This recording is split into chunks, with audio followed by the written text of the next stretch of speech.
All right, good evening, everybody. It is Thursday. It is December 15th, 2022.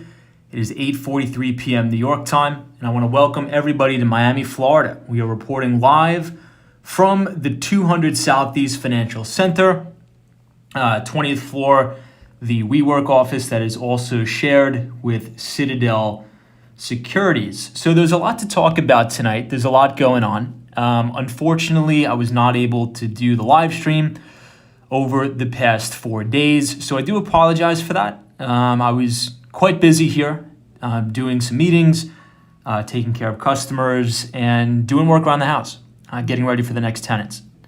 So with that out of the way, a lot to talk about. We got some inflation data. Obviously, we heard from the consumer price index. Even though coming in below economists' expectations, I think there's a lot to talk about. I think there's a lot to pay attention to, especially as it relates to, you guessed it, shelter costs. So tonight on the live stream, we are going to be doing a deep dive, a look line item by line item at the CPI report. So if you would all like to follow along, if you type CPI in the chat, the Nightbot will drop the link to the Consumer Price Index report from the U.S. Bureau of Labor Statistics. Now, obviously, it's very important that we look at the headline numbers that you see on CNBC, Bloomberg, and all the other major financial channels. But as portfolio managers and traders, it is more critical to go through the report, look at the charts, and go line item by line item on what specific categories are showing improvement and which specific categories are not, because I think this is going to be used as a pretty good leading indicator for monetary policy. All right, the second thing we're going to be talking about is obviously the conclusion of the FOMC meeting was yesterday. We got a 50 basis point rate hike after 4 consecutive, yes, back to back, 75 basis point rate hikes. And we're closing in on the Fed's target of 5%, right? If you look at the Fed funds rate, we're right in that range of 4.25%, 4.5%. We're right on track to get to the 5% target. Now, if you remember back about 2 weeks ago, we were talking about John Williams, Federal Reserve President John Williams, as he was sort of describing what he would like to see in order for there to be a sizable pivot. And I think that what he was getting at is that not only inflation has to come down and subside in all of the major categories that impact Americans the most, they want to see the unemployment rate at 5%, right? And we're well a ways away from that. So I think we're going to be, I think we're in the early innings of this QT cycle. And that's going to mean there's going to be a big liquidity crunch here, I think. And so we'll talk about the technicals. We'll talk about that. Let me go ahead and power down my laptop. Once again, I do apologize to everybody for being MIA the past 4 days. So it's good to see you guys. It's good to see you again. Let me close my laptop and we'll say hello to everybody in the chat. We are still dealing with the technical difficulties as it relates to the streaming software. So please just bear with us as we navigate that. I see Lena Sandoval's in the chat. Good to see you. Paul Greenwell. Welcome, Paul. SME Media, Kim Grant. Welcome, welcome. Thank you for joining us tonight. Beautiful, beautiful weather in Miami, might I add. Really, really pleased with it. But for now, we are going to head downstairs and walk to Brickell and maybe check out the Brickell City Center. Just real quick, this is Citadel Securities. They obviously took over the vast majority of the office space here. Lobby. Austin City Limits is here. Good to see you. Let's see who else is here. I see Design Ideas, Tiffany Allen. Welcome. Trust you're doing well. Thanks for joining. Google is here. Welcome, Google. Aaron Frazier says, how you doing? I'm doing really well. Thank you for asking. Dan Zhang. You know, there's a lot of people in the office today. I think I got to press the button one more time.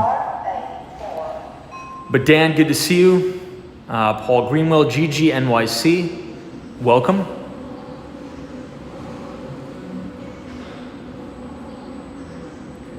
FredX is here, good to see you, FredX. All right, I will see you guys once we get to the ground level here, because we're probably gonna have some difficulties with the Wi-Fi.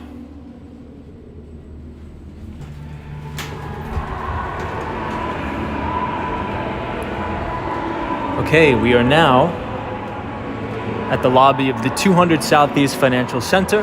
I think there was a big event or something going on over here, but you know, they did a really nice job decorating the office for the holidays. You guys are gonna see that in a minute. As you turn here, you can see the menorah for Hanukkah. And then obviously you have the Christmas tree here. So I think they did a pretty good job.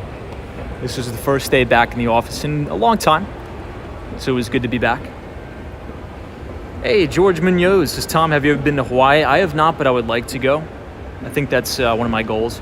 To Explore Videos says, hello, it's snowing here in upstate New York. Wow. So how far upstate New York are you talking? Are you talking like Rochester, New York, Syracuse? Well, I could tell you it's not snowing here. And you know what's interesting? Speaking of New York, they have, it looks to be, I think this is Action Kids live stream or video compilation on the screen here, which is pretty cool. I'm gonna have to tell him. I don't even think he knows. But anyway, all right, team, we are outside once again in the beautiful warm weather here in Miami, Florida. It's good to be back. It's good to be back in Miami. Hopefully you guys have your shorts and t-shirt on because it is rather warm. I think it's about 75 degrees, 80 degrees all throughout the day. Beautiful sunshine, not a cloud in the sky. Happy to be back. Will M says, winter storm warning here in Albany, New York. You got out of New York just in time. Wow. Yeah, I mean, you know, a quick story before we jump right into it. And for those of you who are just joining, tonight is going to be all about inflation. I'll give you one look at the 200 Southeast Financial Center. So we're going to be talking about the CPI report, right? Now, it's one thing to look at the Consumer Price Index report and look at the main headline number and sort of call it for what it is, right? And I think that's what CNBC and Bloomberg and all the main financial channels do. But I think it's more critical and more important to actually look at the individual categories of the CPI report line item by line item. Because let's face it, the Federal Reserve is looking at all of the same things that we are looking at. The Federal Reserve is not stupid.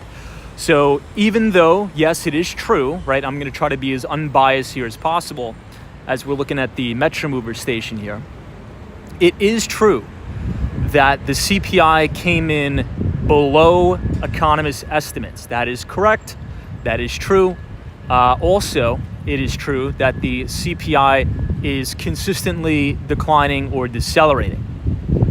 But, and a big but here, the individual categories that I believe to be deemed the most important, not showing material improvement. Now, yes, energy prices are coming down, gasoline is coming down, but what do we talk about all the time here on Walks on Wall Street Live? This is a pretty good shot of the Metro Mover going by. We always talk about 33%, or about 33% of the CPI report is shelter costs. And I believe, at least in my world, my biggest expense in my personal life is rent or a mortgage, right? However you want to call it. And we're actually not seeing deceleration there. We're actually seeing increases. Now, yes, the price of homes are coming down.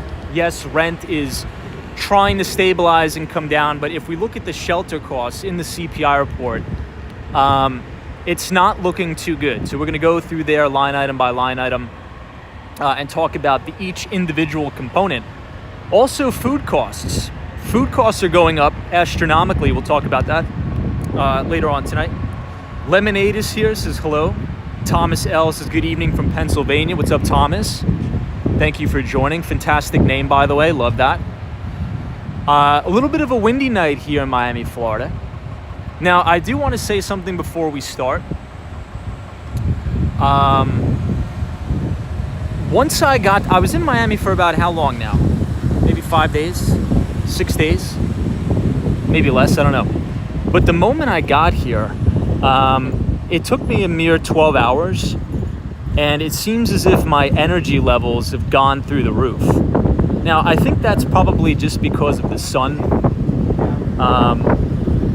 I think that we were talking about this before, that a seasonal, I guess technical, what do they call it? A seasonal depression, especially in some of the northeastern states like New York all the way up to New England. We really don't get sun that much in the winter. And I've been back in New York for probably, I don't know, maybe a month, and almost every single day it's been cloudy and rainy and just nasty weather. I love New York, but just being here in Miami for a couple days, I just feel like I have more energy. I don't know. Maybe somebody else could chime in if you've ever felt the same. I think the sun just gives you a little bit of extra boost, I guess. Lemonades is exactly, Tom. It's trying to stabilize, but not much. Home prices and interest rates are still relatively high. Yeah, so Lemonade, you make a really good point. And another thing that was interesting today, guys, really quick, we're overlooking Brickell Key. Maybe we're actually going to walk all the way over to Brickell Key tonight. I think it's going to be pretty cool. We haven't been over there in quite some time. We're going to see some really nice views. But the market absolutely got smashed today. I'm sure all of you saw that, right? The Dow Jones Industrial Average, the NASDAQ, and the S&P 500 all down more than 2%. But did you notice the only sector, right, aside from Tesla, right? But let's put that to the side for a minute. Tesla was up about 1 percentage point, but I mean, that stock is just in a massive stage 4 decline. The only sector that was green on the day today was the home builders. Did anybody else notice that? And what I want you to do, if you go to my Twitter handle, this is the Aston Martin building, by the way. I'll just give you one quick look. Now, this is almost done. If you notice, you can't see the crane on the top. They actually took it down. I think this thing is almost ready for tenants to move in. And if I'm not mistaken, the Aston Martin building is going to glow bright white, just as the Miami Tower is. So that's going to be interesting. But if you go to my Twitter, if you follow @WalksWallStreet, @WalksWallStreet on Twitter, I posted some charts of the home builders, right? You look at Toll Brothers and the like, and for whatever reason today, these stocks were up, but they weren't just up. They were up on big volume when everything was getting smashed. Now, to Lemonade's point, this is the reason why I bring this up. This is the W Hotel and Tower, by the way. We're going to cross over just to show you guys the view, and then we'll continue on to Brickell. The reason why I bring this up is because, yes, mortgage rates have gone up about 100% year over year, but they've actually come down a little bit. They've actually come down a tad bit. Sally is here. Good to see you. Photos from around New York. What's up? Thank you so much for joining. Hawaii is where the manatees. Well, it is getting towards the winter months, and that means we should be seeing some dolphins whenever we're doing these live streams in Miami, hopefully. Right? Usually we tend to see the dolphins and manatees jumping out of the water during the winter months. But for those new to the Miami streams, we are facing the beautiful Brickell Key. I'll give you a quick panorama view, and then we will head on our way to Brickell. Hey, Tom G is here. Good to see you, Tom. Paul Tricky says, how are you doing? I'm doing very well. I trust you are doing just as fantastic as I am. You know, like I said a couple minutes ago, once I arrived in Miami, I feel like I have a little bit more energy. Maybe that's just because of the sun, a little bit better weather. But it's good to be here. It's good to take a little bit of a break, even though I was doing a ton of stuff for work over the past couple days. Anyway. SME Media says, is it an optimistic sign that home builders are doing well? Well, here's the thing, SME Media. This is what I'll say. We did cover Toll Builders' earnings report, or Toll Brothers, earnings report about 2 weeks ago on the live stream. Now, there were some good aspects of the report, there were some bad aspects of the report, and there were some ugly aspects. The good news is that gross margins were actually expanding. Their clientele base tends to be very robust and healthy. Obviously, to be honest, Toll Brothers tends to cater towards a very, very different market and a very specific market. That is the luxury market. And if you noticed when the CEO is talking about their new contract signatures and their financing operations, they had about 20%. I'll take you guys down here. We haven't walked down here in a bit. It's actually kind of nice. They had about 20% of all homes purchased last quarter was all cash deals. So there was no financing needed. And I said when we were reviewing Toll Brothers' report that I understand that it may not be an appropriate proxy for the general housing market because Toll Brothers tends to service higher, I should say, net worth clientele, if that makes sense. But if you look across the board at home builder stocks, across the board, analysts' estimates for earnings are actually very high and very, very good. Now, who's to say that those earnings are actually going to come to fruition? I don't know. But I found it very interesting today that when everything was getting smashed, everything was getting clocked today, everything. The only industry group, every stock, you guys can look this up for yourself. If you just want to Google some home builder stocks, I'll give you some ticker symbols here just so you can look for yourself. TOL, PHM, and DHI all up on big volume today. So I don't know, we'll see. Is this the market trying to tell us that all of the fears of this Armageddon in the housing market is overblown? Could be. It's a very good possibility. Or is this a sign from the market that says, look at rates, right? We know the narrative, we know the big headline is that the average 30-year fixed rate mortgage has gone up about 100%. But if you look on a month-over-month basis, we've actually come down a little bit. I think the average 30-year fixed rate mortgage is like 6.12%. As of today's close. So that's some progress there. I'll give you guys a shot of the palm trees here. I see Walking Minnesota. This is nice to see you all again. Good to see you, Dusty Cole. I see Walking Minnesota. Steve CR says, should I put my house on the market right now? I don't know. I can't advise you on that. But I do have a question for everybody to sort of piggyback off of what Steve CR is saying. Now, there's been a theory as to why housing prices hasn't been really coming down in this big crescendo like many economists have been predicting. And I think that that's because, generally speaking, inventory is still relatively low.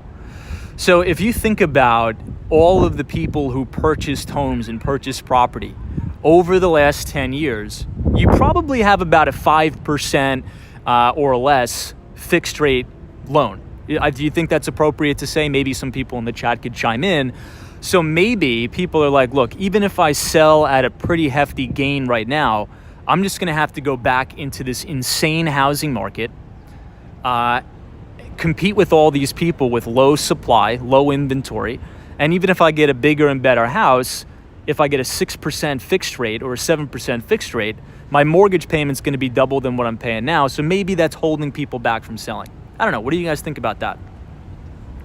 This is an awesome view right here. This is actually one of my favorite, I should say, apartment condominiums and hotel all in one in Miami. It is called the W Hotel and Tower. It is really, really cool. We're actually going to be going right where you see all these palm trees lit up with the Christmas lights. We're going to be walking right there. And we will be checking out the Miami Riverwalk. But here's another interesting view of the Aston Martin building. Ryan says, the cheaper your pleasures, the richer you'll be. The short guy says, I'm keeping my house for now, 4.75% interest rate. That's pretty good. Spencer says, Tom, you do such a beautiful job with the camera. Your pictures are outstanding. Thank you so much. I appreciate that.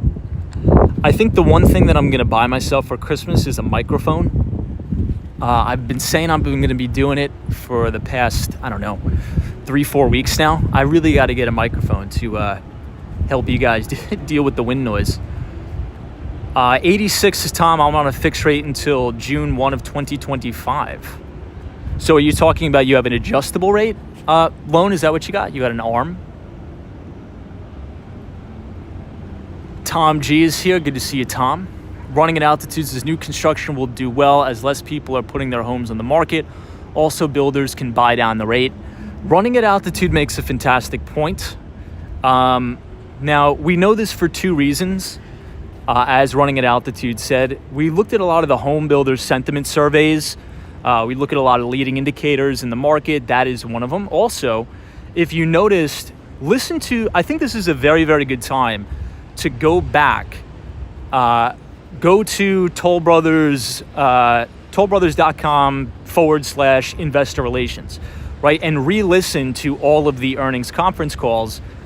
The CEO, I think, said exactly what Running at Altitude said. In order for us to close more deals, and not just close deals, but to keep clients from backing out of existing contracts, they're having to be very, very creative with either buying down or paying for the customer's points on a mortgage, or throwing in additional discounts and packages. Let's say if it's a upgraded kitchen or something like that.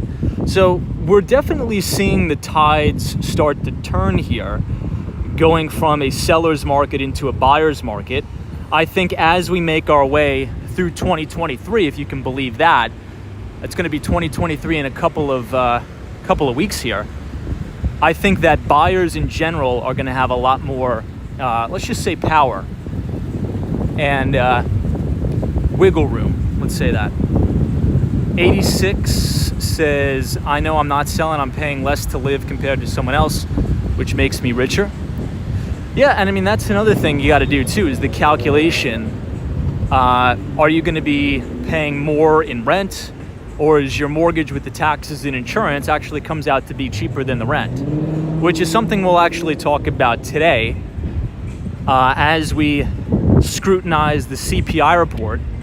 Even though consumer prices came in below economists' expectations, we are still seeing some very, very, I'm just going to say it, bad news as it relates to shelter costs, and food inflation is really ramping up, which is no good.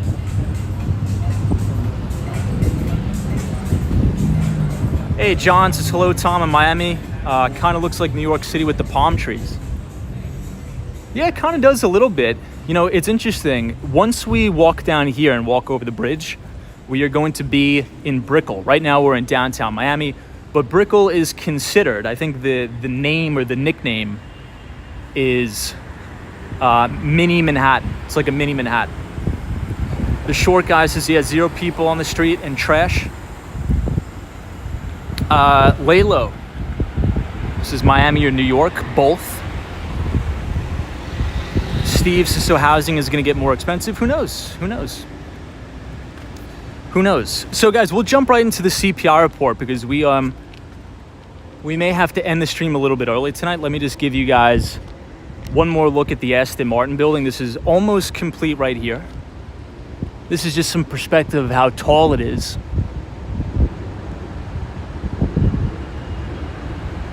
Gregory, good to see you. Vinny Castellano, the one and only, what's up? Always a pleasure to see you, Vinny. Please extend my regards to Maria. So for those of you who are just joining, if you type !CPI in the chat, the Nightbot is going to drop the CPI report, the link from the Bureau of Labor Statistics, is going to drop the CPI report. So consumer prices increased 7.1% on a year-over-year basis and 0.1% month-over-month. That actually came in below many of the economists' estimates, which is good news, right? I think undeniably we could say that that is good news. The estimates were 7.3% year over year and 0.3% month over month. Now, what is more important, and you guys know this because you've been watching the streams for quite a long time, what's more important than the headline number as it relates to the Federal Reserve is actually the core CPI. And core is very simply the consumer price index exclusive of or excludes food and energy because they deem that as volatile. So core CPI excluding food and energy increased 6% year over year and increased 0.2% on a month over month basis. You know, actually, I think we'll cross here. It's Southeast 4th Street. I want to show you guys the Miami Riverwalk on this side.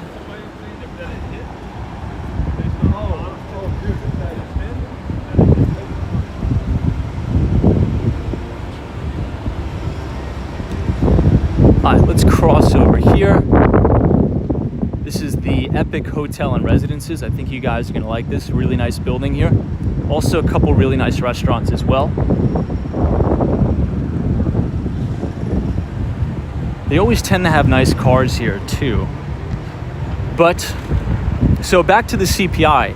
So yes, everybody was all happy that it came in below economists' expectations and CPI was decelerating on a month over month and year over year basis. But if we look at the individual categories, and if you guys look at the CPI report, which I would really, really suggest you do, this is a pretty interesting car here. License plates is Dr. D. Interesting.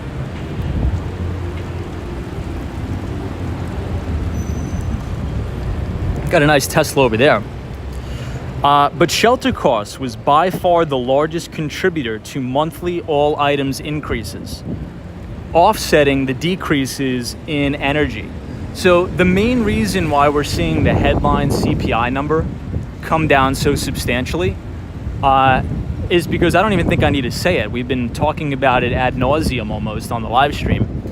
Is because the price of energy is coming down, right? We've been talking about crude oil almost every single night on this live stream.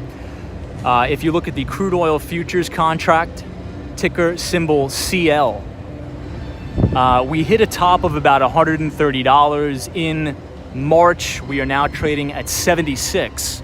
So that has brought down fuel costs, energy costs, as well as traditional gasoline costs by a lot, thank God. But if you look at the individual categories that are really, really, I would say most important to the average American, number one being shelter, that's actually accelerating, not decelerating, which is a huge, huge problem. So I wanted to ask you guys, in your neck of the woods, and I think that's a pretty good, I would say, benefit of the Walks on Wall Street chat, wherever you are across the country or even in other countries, are you guys seeing the same thing? Is the data supporting what you're seeing on the ground floor? Are rents coming down or are rents going up? Are home prices coming down in your neck of the woods, in your neighborhood? Or are you continuing to see very, very aggressive rental increases in rental prices that's pricing many of the people in your community out of the market? Let me know. Hey, the Mighty Bull, what's up? Good to see you, Mighty Bull. Thank you for joining us here tonight in Miami. Thank you so much. I know, Edward Adams, look at all those casual outfits. I want the warm weather to come back. It's beautiful here. And it's not that hot, which is good. Usually at night in the winter, it's not hot and it's not humid at all. It's pretty nice. It's like 73, 74 degrees out. Steph UH says, yes, Tom, it is up overall. Lily is here, welcome. Cindy Foley says it's up a lot. So which markets are you guys referring to? I think it would be helpful maybe, these are some pretty nice boats here. I think you could call them yachts, right? The dark horse is, Tom, $6.25 for a pint of organic heavy cream, $8 for eggs. I'd say that's ridiculous. The dark horse, you would be right, that is ridiculous. That's another category within the CPI report that has been going to the moon, has been dairy products. You're right.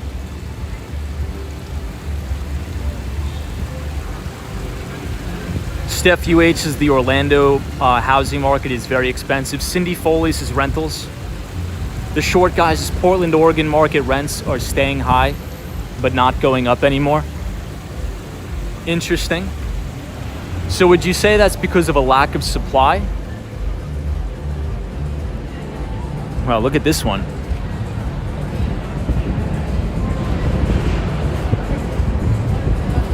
Now this is kind of cool because you could park your yacht or your boat, whatever you want to call it, right here.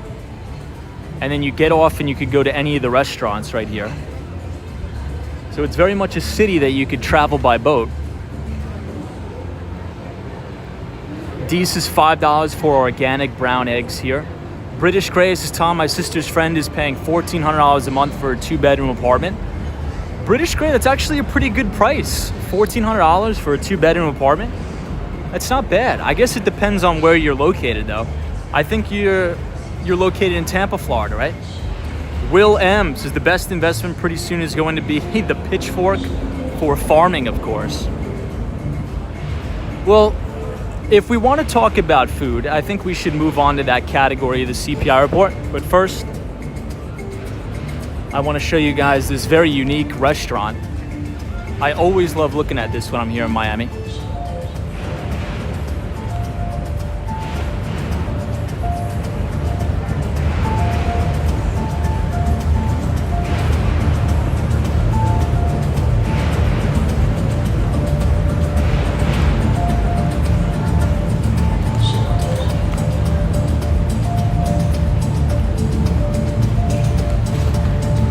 Cindy Foley's is $2,200 in DFW rentals. Steph UH says, Tom, we still have relatively low supply in my area as well. Mark Daly says, what's the name of the restaurant? I think it's called Zuma, Z-U-M-A, Zuma. Lemonade says, I was looking at homes in Tampa, Florida, low compared to Orlando and Miami. I wonder why. You know, I don't know either. I would think that Tampa, Florida would be more expensive than Orlando. I don't know. I think I would like living in Tampa, Florida better than Orlando. Tiffany Allen's multifamily development volume here in Atlanta is wild. The multifamily development here in Southern Florida is also really wild. But here's the thing where I think everybody needs to pay attention and be careful for is the insurance costs here in Southern Florida and Florida in general as a state. I think everybody needs to be very alert and aware of this. Insurance premiums are set to absolutely balloon. And I think if you're really serious about relocating to Southern Florida or buying a piece of property here, I think you really need to do your diligence on insurance costs. We won't get into that too much tonight, but I'll just leave you with that piece of information. You really, really got to do your diligence on that because essentially there's really only a handful of insurance providers as it relates to the property market here in Southern Florida. The most common and most notable one, which is pretty much a government subsidized insurance company, it's called Citizens. And a lot of private insurers are leaving the state. And again, it's not just here in Florida. It is many other states across the country that are susceptible to, I would say, natural disasters, climate change, whatever you want to call it. You know, we're seeing the same thing in California too. So I just wanted to, you know, I get a lot of emails about people asking me, hey, I want to rent a place down there. I want to buy a place down there, an investment property. I think you really, really have to take that into consideration, especially going into the next 4 or 5 years. Hey, the Dark Horse is Tom. My sister owns a home in Clearwater Beach, and her insurance is doubling. Her home is $725,000, and her insurance will be insane. Yeah, it's a really, really, I really think you need to consider that and factor that into your decision. Now, again, living in Florida has its positives and negatives, right? Obviously, this state does not have state income tax, so you do not pay income tax, but property taxes tend to be a little hefty, and your insurance costs are also going to be hefty if you own a place down here. I think this is the Metro Mover track too. Really beautiful views down here. Just Barry is here, says, hey Tom. Good to see you, Just Barry. Con I Am is here, says, greetings Miami lovers. Good to see you, Con I Am. It's good to see you as well. Tiffany Allen says, Tom, I agree, condo coverage in Florida is a beast. High rates and many insurers simply won't insure.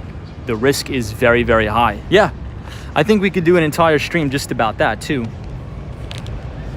But let's talk about food inflation for a bit. I think that's important. So once again, if you type !CPI in the chat, follow along with us. Actually go through the CPI report and read line item by line item, just the specific categories, what's improving and what's not. So if we look at food inflation, okay, food has increased 0.5%, 0.5% month over month, and a whopping 10.6% year over year.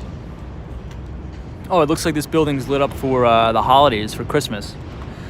If you look at food at home category, okay, so food at home increased 0.5% month over month and a whopping 12% year over year. Shelter costs that we were just talking about on a month over month basis, this is pretty substantial, guys. A month over month basis, shelter costs were up 0.6%. And year over year, they're up 7.1%. Now, obviously, gasoline declined 2%, which is fantastic, but it was up 10.1% year over year. But obviously, the trajectory is down, which is good. So it seems that the pesky, very, very sticky factors that are affecting inflation is food and shelter.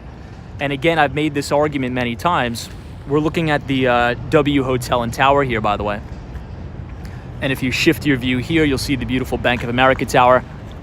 And I've made this argument multiple times. It's that, yes, we should all be happy as Americans that the overall CPI number is coming down, okay?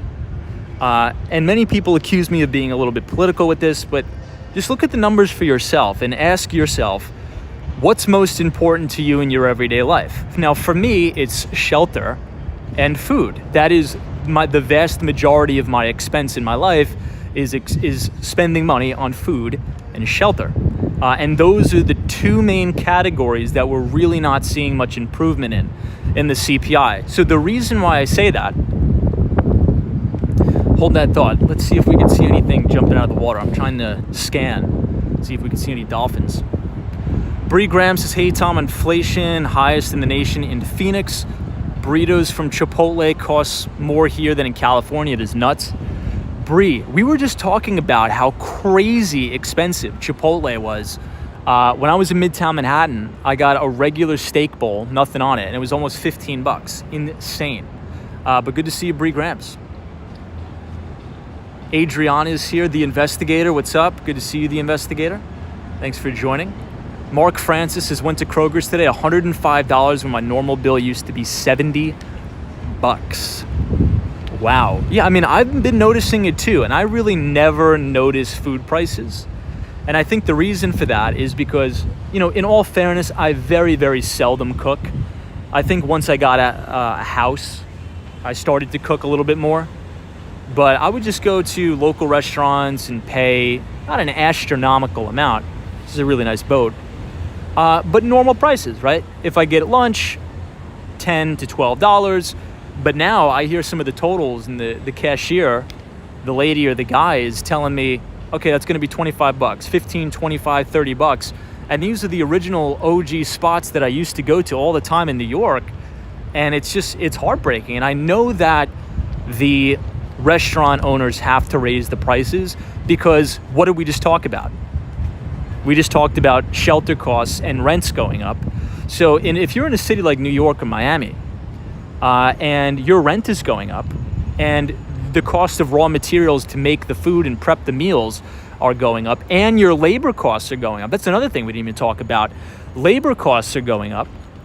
Of course they have to raise prices. It's almost like it's called the wage price spiral. I'm not sure if you guys have ever heard of that. Over here is the Brickell City Center. You can see the WeWork building there. Very beautiful.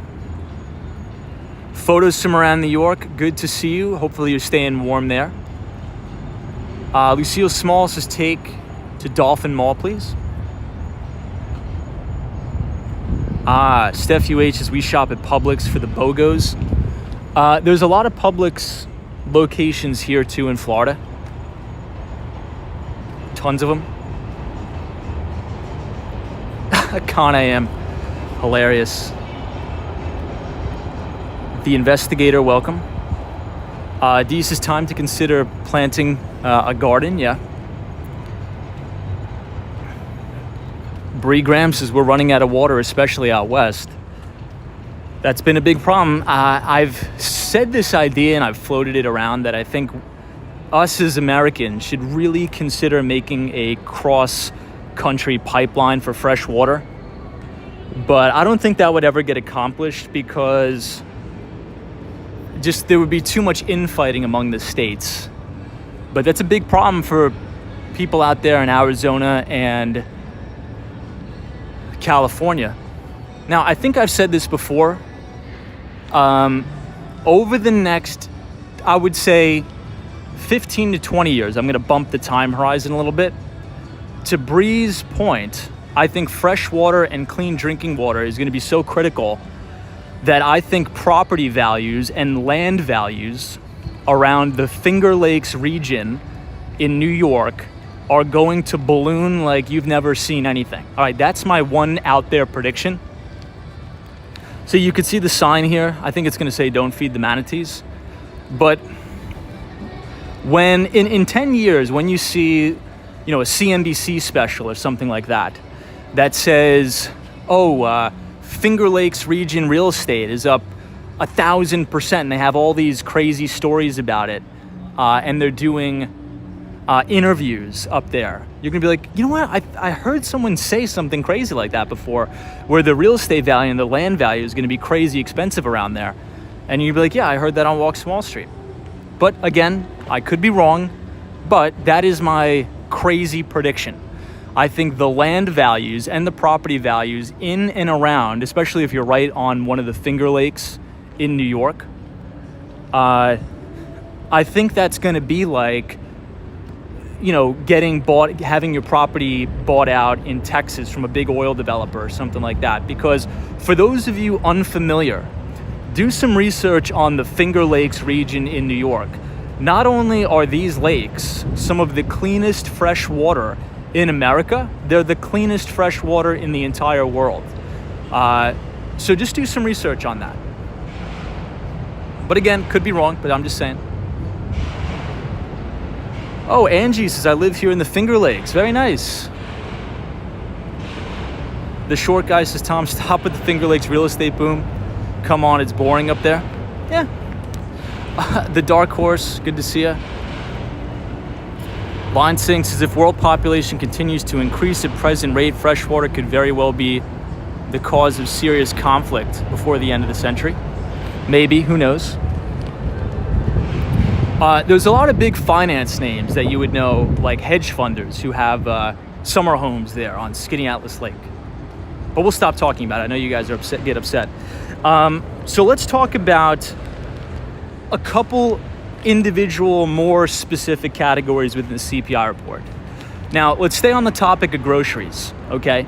So if you look at all the specific categories, once again, if you type !CPI, the Nightbot will drop the link to the CPI report. Please look at it for yourself, do the diligence yourself, save it, and get to know it. So, 4 out of 6 grocery store food indices increased over the month, but fruits and vegetables increased the most.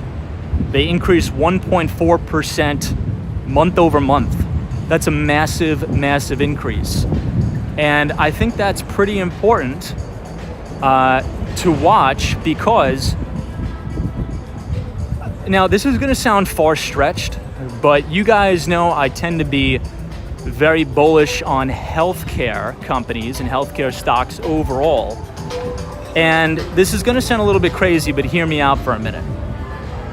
If you look at the individual categories, right, within the CPI report, and you see things like fresh fruits and vegetables are increasing 1.4%, cereal and bakery up 1.1%, dairy products up 1%, these tend to be relatively healthy choices, right? And if in America, it costs you more to get a healthy meal than it does to go to McDonald's or some fast food restaurant, that is not good for the overall health, quite literally, of the average American. And it's going to put extreme stress and strain on our healthcare system long term, which will benefit some of these healthcare companies and healthcare stocks, unfortunately. But at the end of the day, if we continue on this course where it costs a middle-class family less money to cook a nice, healthy meal of fresh fruits, vegetables, maybe some poultry and some red meat in there, than it does to, go to a fast food place like McDonald's, that is going to be a huge, huge problem in our country. Huge problem. So keep an eye on that. Travel News says the healthcare gets $2 billion for people with diabetes. Brickell says they make money off of keeping people poor and unhealthy. Well, I don't know. I wouldn't go in that. Line Sink says, Tom, only getting 720p tonight. Are you back on Prism? No, we're on the bootleg other streaming service. And I had to delete OBS Streamlabs from my phone and re-download it, and I forgot to put it in 1080p, so I do apologize for that. Apologize. But I want to ask you guys something, because I went to Walmart the other day, and I'm not sure if you saw on my Twitter. I bought some ground beef, and I bought a box of cereal, right? I bought Honey Bunches of Oats. And do you guys know for one box of cereal, it's almost $5? Now, I don't know if that's like a run-of-the-mill price, because again, very seldom do I actually go food shopping, but for a box of cereal, if you go to a Walmart or a big box retailer, it's probably going to be around $5. But if you go to a local bodega or something like that, I've seen boxes of cereal for $7. Now, again, as a single person, is that doable? Sure it is. But what if you had 2 or 3 kids, right? That box of cereal is probably going to go pretty fast, is it not? So, I don't know. It just seems like things are really, really, really crazy, getting out of hand.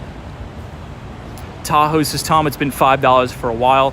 Bree says eggs and bread are high as well. John says, could the desalination business become a major industry here as freshwater gets more scarce?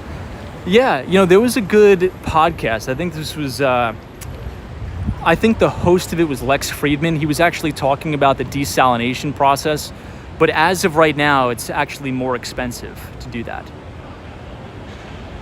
But I think it's something that we really have to look at. The short guy says organic milk is up to like $5.99 now. That was another category in the CPI report. Dairy products up big. Dairy products was up 16.4% year over year. And you're right. When I went to Walmart, just the store brand of a gallon of milk was $4.50. Pretty insane. Michael Joseph makes a good point. He says, Tom, plus the shrinkage in the cereal box means it's even more per ounce. So Michael Joseph is talking about something called shrinkflation, which I think is very real, and it's a very good point. So not only are prices going up, the size or the quantity that you get is shrinking. Wow, look at this. So right in front of us, we have the beautiful City National Bank building, or the Miami Tower. Now, this lights up in all amazing colors, and the Aston Martin building that we just passed is allegedly going to light up very, very similar to this, and it is going to make an amazing addition to the Miami skyline.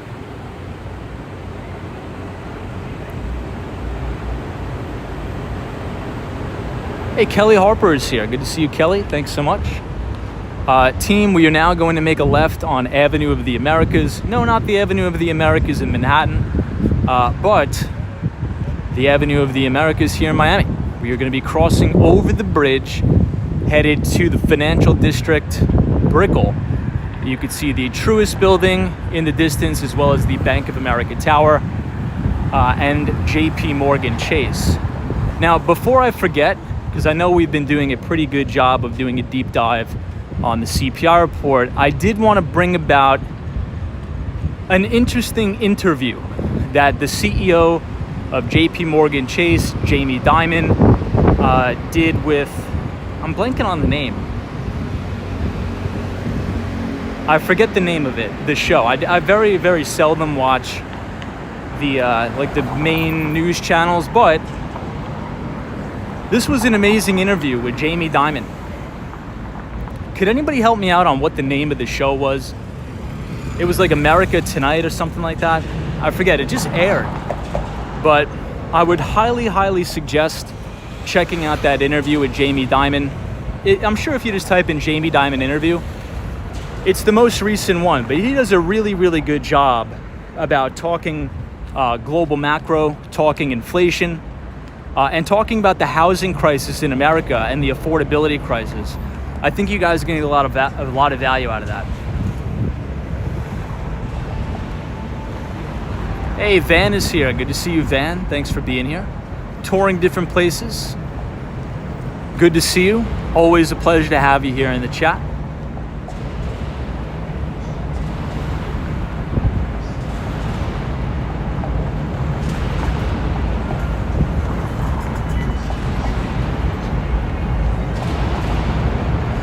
Ken, you're right. It was Face the Nation. You're right. Thank you so much, Ken. So if you guys type in Jamie Dimon Face the Nation, I would really, really take some time to listen to that interview. And I think Jamie Dimon does a very good job of explaining the global macro ramifications. He's doing a very good job of explaining monetary policy. So once again, if you take the, what's it called? If you type into YouTube, Jamie Dimon Face the Nation, take 30 minutes out of your day and listen to it. I think you're really, really going to enjoy it.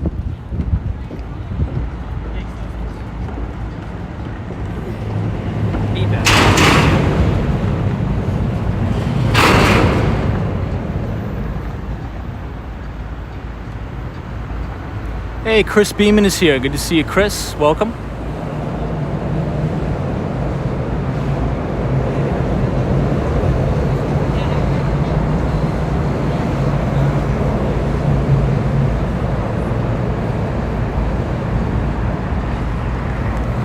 So this is the W Hotel and Tower.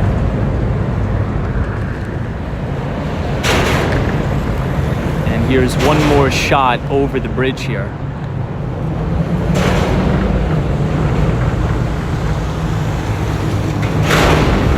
Joseph M says M2 money supply and the Fed's QT with reducing the balance sheet is not getting enough news. Yeah, I mean, I think that's why you're really seeing this very, very harsh reaction in the market. Right? Now, I posted a series of charts on Twitter, to your point, because there's been a lot of controversy and talk back and forth about the specific stocks relating to like Tesla and all these very other high beta supercharged stocks during the bull market. And again, as our main framework on this channel is to develop a global macro view of the economy, right? Top down first, then bottom up. You'll notice that a lot of the stocks that performed well during the bull market were essentially just liquidity junkie stocks, right? So when liquidity is running ample in the marketplace, when you have artificially suppressed rates and the Federal Reserve printing money, these very, very high beta high revenue grower stocks tend to trade at premium valuations for reasons that we talked about before, right? But if you think about the environment we're in now, which is severe quantitative tightening, right? We're tightening at the fastest pace we have since 1994. Well, the market is going to demand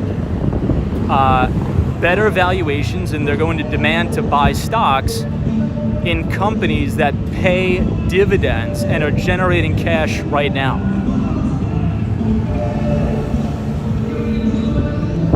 All right, so here is the W Hotel and Residences. Right here you can see the entrance to the residence right here.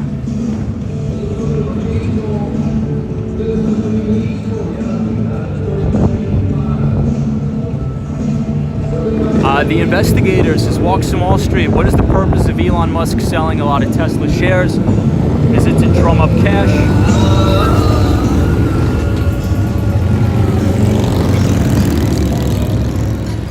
We'll wait till the bikers go by. Now, obviously, Elon needs to raise some money to deal with the Twitter situation, but I've been arguing that Tesla is one of these, very, very speculative, demands liquidity type stocks. And look at some of the charts I posted on my Twitter. Once again, if you follow @WalksWallStreet on Twitter, you'll see the series of charts that I posted. Now, this thing is in serious stage 4 decline, right? And if you notice a lot of the big mega cap tech stocks, okay? So if you just go to slickcharts.com, you can see all of the major stocks that make up the indice. And you'll notice the S&P 500, since it's a market capitalization weighted indice, it's going to be very heavily weighted towards Apple, towards Microsoft, Tesla, the stocks with the largest market cap, right? And all of these stocks have been forming really, really aggressive distribution patterns. If anybody wants to do additional research, I would suggest reading into Richard Wyckoff and understanding the Wyckoff distribution patterns and such. And the only stock right now out of the big, I would say, FANG names that hasn't really cracked yet is Apple. Has anybody noticed that? And Apple was down about 5% on the day today. And I think it's going to continue to accelerate to the downside. And I think, if I had to guess, once Apple cracks and starts to really unwind here, like Tesla has been doing, like Alphabet has been doing, Meta, Netflix, I think that is when we could start to talk about there being a potential bottom in the market.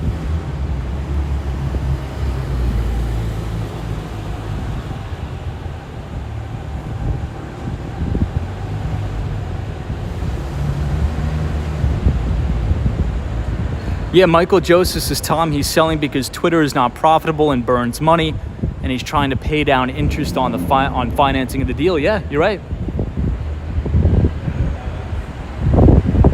So you'll notice these columns here, they sort of look like faces. Very unique and interesting.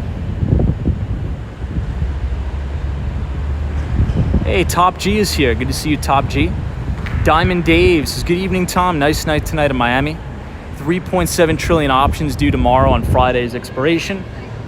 Yeah, it's going to be interesting. Now, Diamond Dave, have you ever heard of the saying? Diamond Dave is a good Twitter friend of mine. The first move is the wrong move after the Federal Reserve's either rate hikes or rate cuts.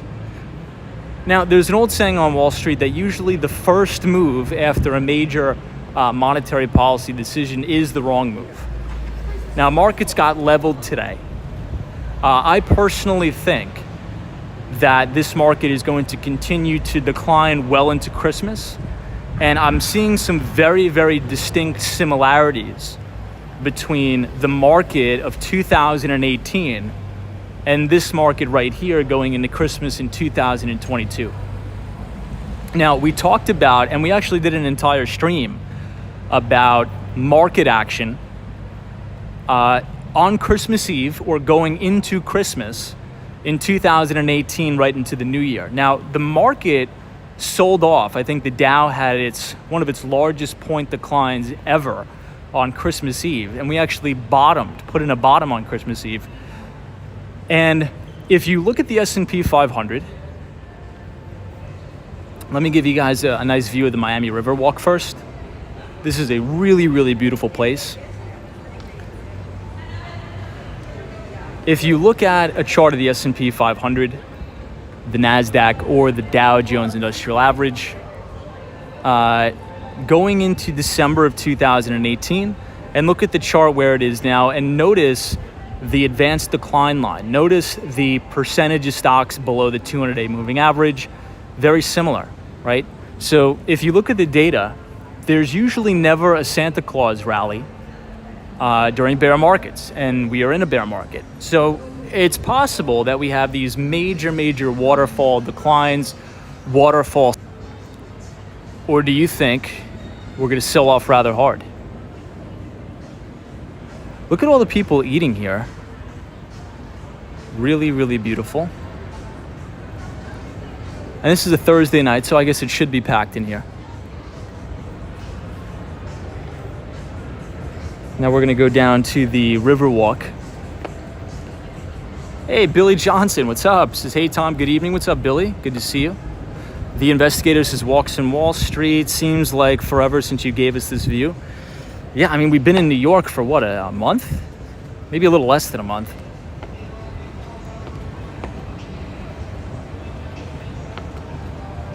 Somebody says, thoughts on the CPI trading scandal? I don't have any thoughts on it. I think that's just all noise and nonsense, to be honest. I saw the New York Post article about it. It's like a non-issue, but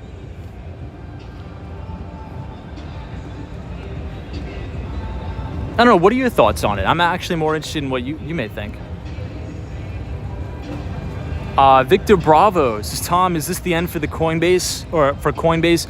You know, I actually have a short thesis on Coinbase. Now, again, anything we talk about here, you shouldn't take any action on it, but I think any rally in coin, which is the ticker symbol for Coinbase, it probably makes a pretty good short, to be honest. Because here's what I was thinking about, and let me know what you guys think. If you think about what happened with the FTX debacle, all of that stuff. Now, you guys know what I think about it, but put yourself in the frame of mind as an average retail trader, okay? So make sure you put that frame of mind on as we're talking about this. So you see what happens with the FTX. You see what happens when all that blows up. You're thinking, oh my gosh, why would I ever keep any money or trade cryptocurrencies on any of these exchanges, including Coinbase, right? You could say the same thing about Binance. It's an unregistered exchange. Oh, wow, the drawbridge is going up here.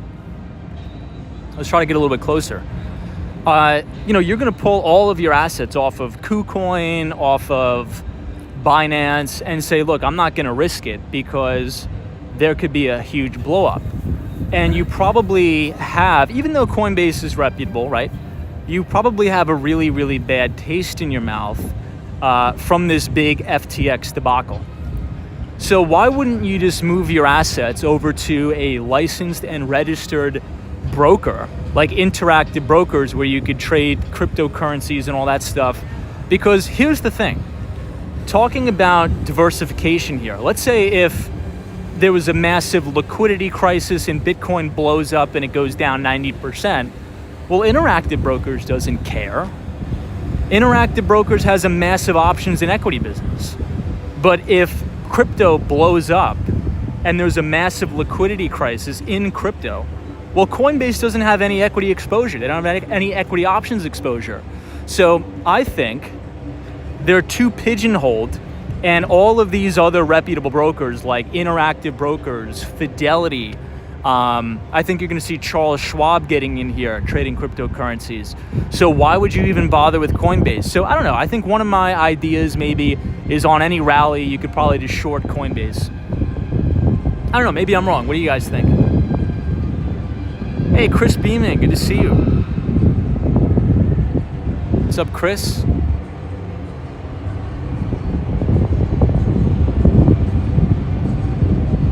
So here is another view from the other side. Aston Martin building, almost finished.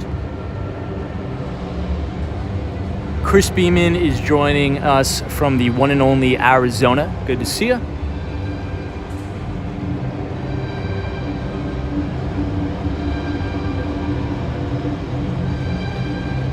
The short guy says, I'm confident with Coinbase, Tom, you are wrong on this.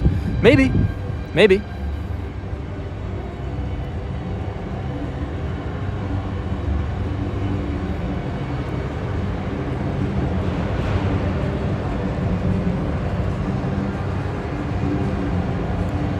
Yeah, Hawaii says, didn't they recently arrest the FTX guy? They did. I think they just made the arrest, 2 days ago? Very recently. Top G says, how is Thinkorswim changing into 2023, 2024 when the full TD Schwab merger happens? I don't think there's going to be any material changes. Selfridge says, no Christmas decor on the boats. A bit sad. Yeah, they should dress up the boats a little bit. I agree.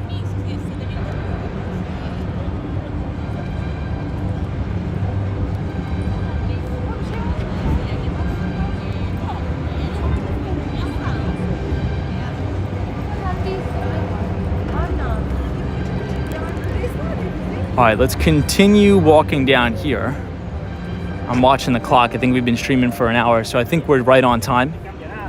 If you guys have been enjoying the live stream tonight, feel free to leave a like on the video and hit the subscribe button if you're new. We do these live streams about 5 days a week between New York City and Miami, and we'd love to have you guys along for the ride.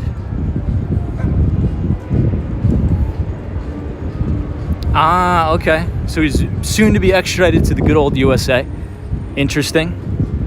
Yeah, I mean, I'm trying not to follow it. I've muted all of the keywords for FTX.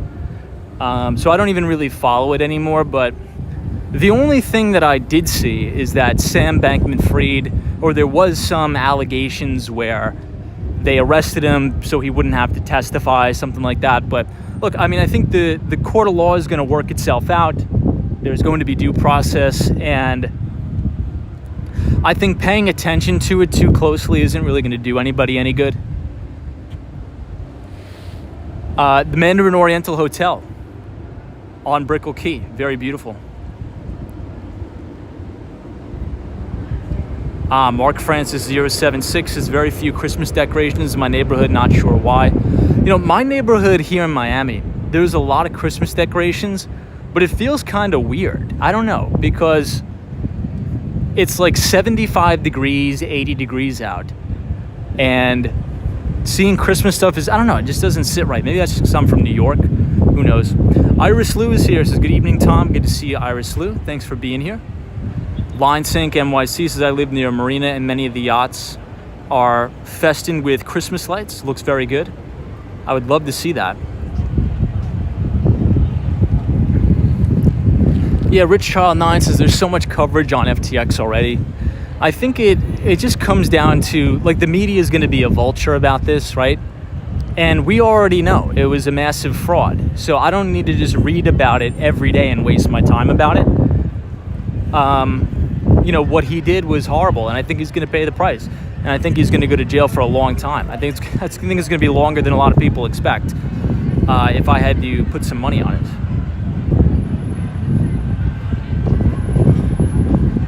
Yeah, Steve CR, like, a lot of politicians received a lot of money for FTX. The problem that I have with all of it, everybody, is so many paid spokespeople, right? Now, I don't really want to get into it too much, but there were some very, very notable figures, right, on CNBC and the like, that were getting paid $17 million to promote FTX. Now, that is not normal for an exchange or any type of business to pay somebody $17 million.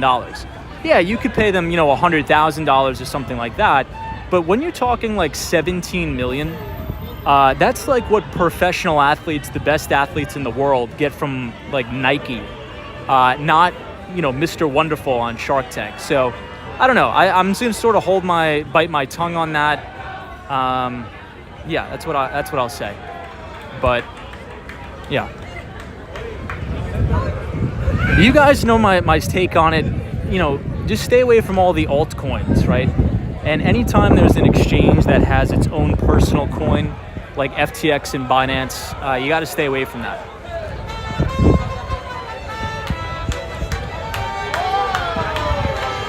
I know, the investigator, crazy. This is always a really, really packed restaurant. It looks like a lot of fun in there too.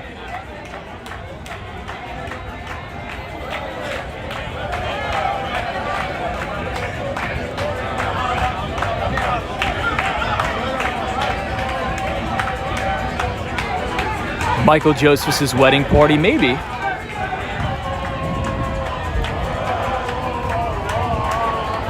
Oh, everybody, I almost forgot. This Sunday is a very, very big day. We have Argentina versus France in the World Cup final.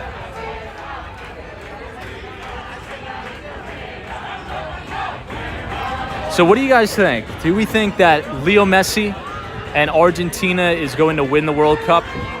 Or do we think France is going to win it? What do you think? Yeah, Malcolm says, hey, Tom, big day on the markets with all the central banks hiking rates once again. You're right. Yeah, it's not just the Federal Reserve, it's global central banks. I think the ECB hiked rates as well. Okay, so I'm seeing a lot of people saying Argentina and a lot of people saying France. I think we're split 50-50 here. Selfridge says, Viva la France. I don't know. I really think that Leo Messi deserves to win a World Cup.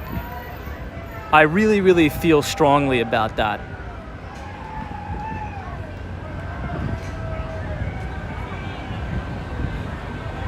Chris Beeman says, with everything going on in the world, who cares? I care. Susanna H says, Argentina champion. Yeah, I really do hope Argentina wins. I think Leo Messi has been working his tail off. I think he's a good guy. I think he's the best player to ever play. And I think he's going to win a World Cup.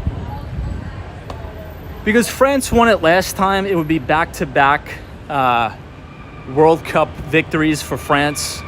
So I think it's time that Argentina win one.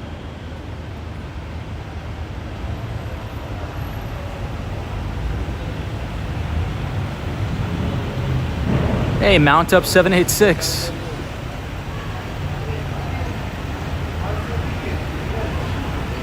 I know, 61 says if Argentina wins, you'll see a lot of partying in North Miami Beach. So I watched a little bit of the Argentina game in North Beach, which is 72nd Street. And my gosh, every single restaurant was packed with Argentina fans.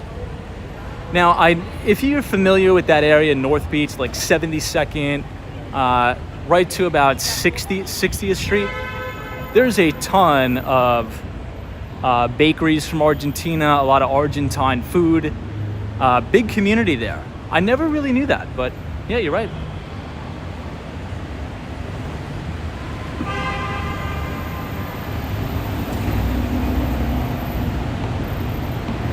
Jonathan says, I think France is going to win, but I'll be cheering for Argentina. We'll see. I don't really have an attachment to either team, but I do have an appreciation for Leo Messi. I think he's a team player because what we saw with Portugal, right? I think Ronaldo, unbelievable player. Amazing, probably one of the greatest top 1 or top 2 soccer players of all time. But, I don't know, it doesn't really seem like he gave as much effort in this World Cup as Messi did. I think Messi was a more overall team player. Like, I mean, every time Ronaldo was on the field, he made a big impact, but he was always off sides. He wouldn't get back on sides. I don't know, that's the kind of player he is, but I don't know. All right, everybody, onwards to Married Brickell Village. So we are going to be exiting the Icon Brickell W Hotel and Tower. Now, inside the lobby of the W Hotel is Panther Coffee, which is one of the greatest coffee shops in Miami. Really, really good coffee. Now, I think their main location is in Wynwood.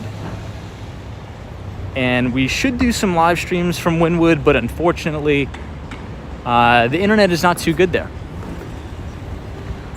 Well, speaking of Christmas lights, here's some over there. It's a huge Christmas wreath.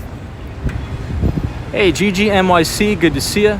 Mark Francis says, good night, Tom, gotta go. Mark, have a fantastic Friday. Enjoy the start to the weekend. Oh, Susanna H says, I was at the W Hotel in Manhattan. How'd you like it? What do you think of the W Hotel in Manhattan? Strider, I agree with that.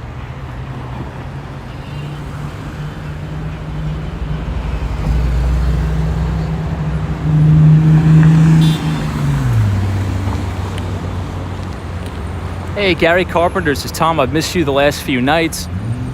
Yeah, I've been MIA, I think, for about, what has it been, 4 days, everybody?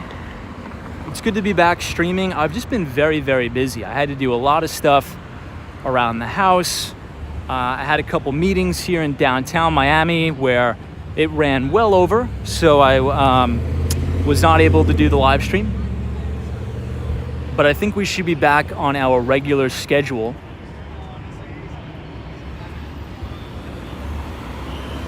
And I think tomorrow I'm going to try streaming with the different streaming software. Hopefully it'll be back working to normal, because this one I can't really read the chats too well. Oh, Susanna H says it's beautiful, an old hotel in front of Union Park. It's expensive, but it has very vintage decor. Ooh, very nice. Next time we're in New York, I'm probably gonna have to walk by it. Strider 1239, I agree with that. I think Messi's a really, really hard worker. What do you guys think of the palm trees all lit up in the Christmas lights? Kind of weird. Now, I do want to just briefly again touch on something for those of you who are just joining. Now, we know we did a big deep dive into the CPI. We talked about how shelter costs are continuing to increase. We talked about how food costs are continuing to increase. And that all factors in to the Federal Reserve's decision to raise interest rates or cut interest rates or leave them unchanged. Now, yesterday was the conclusion of the FOMC meeting, and we got a 50 basis point rate hike. Coming off the back of 4 consecutive 75 basis point rate hikes, the most aggressive quantitative tightening since 1994, since before I was born. Now, if you notice today, almost every single stock on the exchange, in every single category, has gotten absolutely smashed, except a handful of stocks in a specific sector, and that is the home builder stocks. Now, does anybody, I found it very interesting, and I think it's important we pay attention to this, because in bear markets, it's very important to look at strength in a very, very weak tape. So look at extremely, extremely strong names in a very, very weak tape. So if you look at ticker symbol, oh, this is going to be a really good shot for you guys here. If you look at ticker symbol PHM, ticker symbol DHI, and then ticker symbol TOL. All of those stocks performed very, very well today when almost every single stock on the exchange was down over 2%. Now, this is coming off the back of a Federal Reserve rate hike. And you would think, you know, real estate being a very rate sensitive sector for obvious reasons, right? Because a lot of times, or the majority of the time when people go to buy real estate, they have to take on debt and they have to acquire debt. So if the Federal Reserve is raising rates, that probably means the interest rate on the 10-year or on the 30-year fixed rate mortgage is probably going to go up. We'll look at the 10-year, we'll keep an eye on it, but with real estate being an interest rate sensitive environment or interest rate sensitive sector, I don't know, I'm very perplexed as to this move today. I know, touring different places, it's funny to have Christmas lights on the palm trees. Ryan Beck says, Tom, care to opine on the social media influencers that got busted for the $100 million pump and dump on small cap and penny stocks? Yeah, I mean, I think this is just exactly what we've been talking about for about a year, right? All of this stuff is nonsense, guys, right? And this is why we've been stressing on the channel that if you really want to get serious in the investment business, to manage your own money, it's not looking at chat rooms on, Reddit. It's not about, what's the next hot meme stock or any of this nonsense. You have to build a systematic framework for investing, and you have to work that system for decades, okay? And that starts with building a top-down, bottom-up framework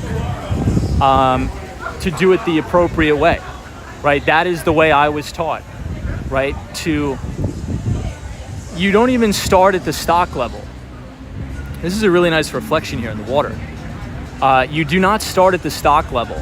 You start at a macroeconomic level to understand not only the global macro picture, but your monetary environment. What environment are you operating in?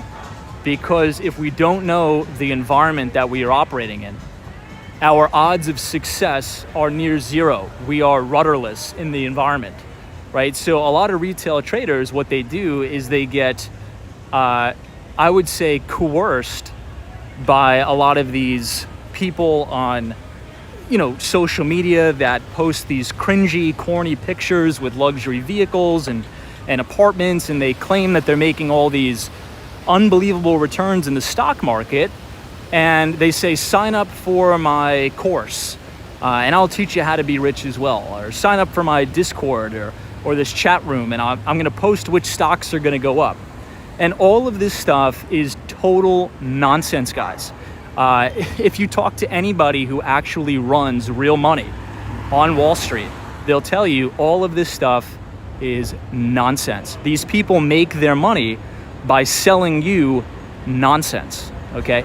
By saying, join for $20 a month, and at the open, I'm going to send out a ticker symbol that you should buy. Right? These are all pump and dump style Ponzi schemes that are illegal, by the way, and we've been talking about them.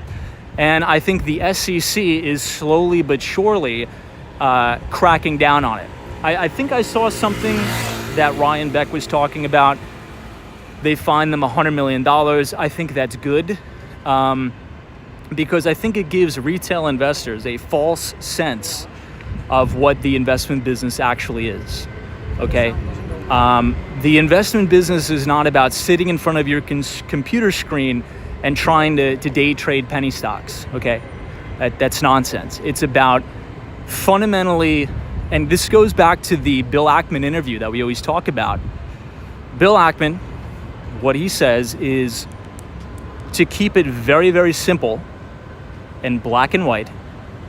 Investing is all about figuring out the present value of a company's future cash flows, okay?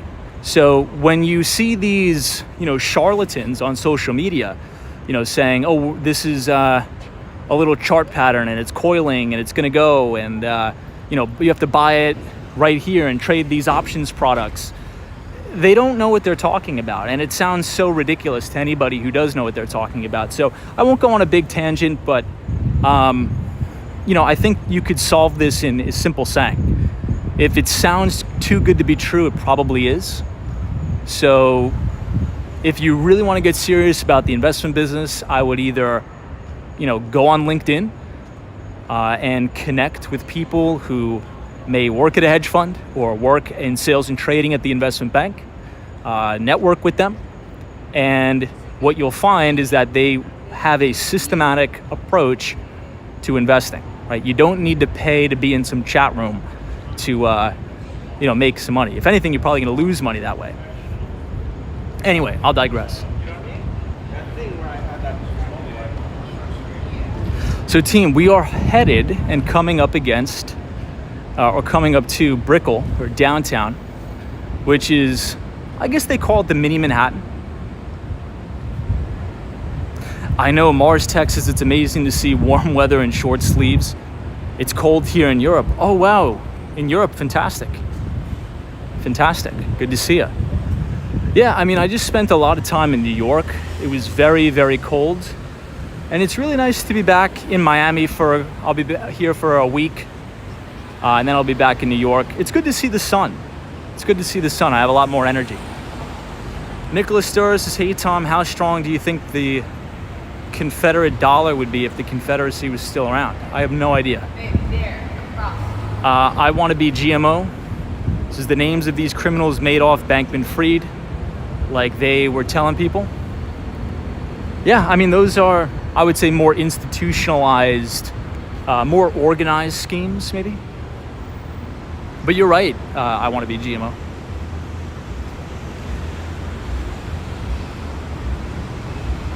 Really? So Gary Carpenter says there's supposed to be another stimulus check next month? I didn't hear about that. Is that true? Did you guys hear that? Is there supposed to be another stimulus check?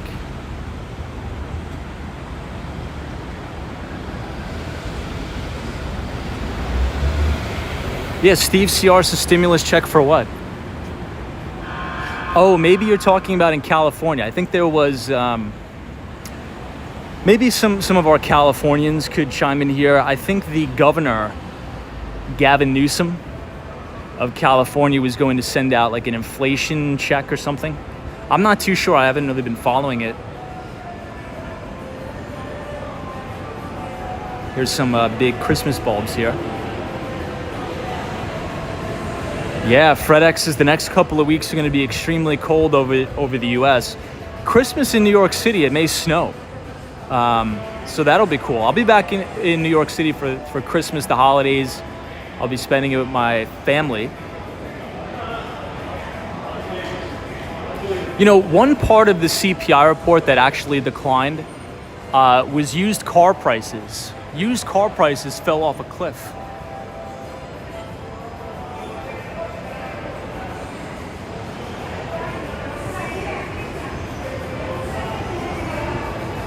Mike C says, aren't stimulus checks part of the problem?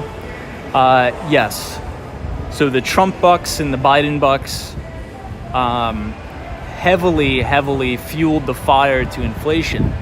And if you want to listen to a good interview, I think many of you have already seen it, but for those of you who haven't, if you type !Miami in the chat, it's going to drop the link to Ken Griffin's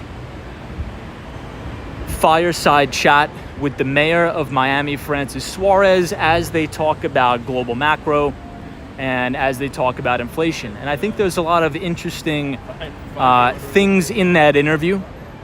Now, I actually attended in person, which I'm very, very thankful for.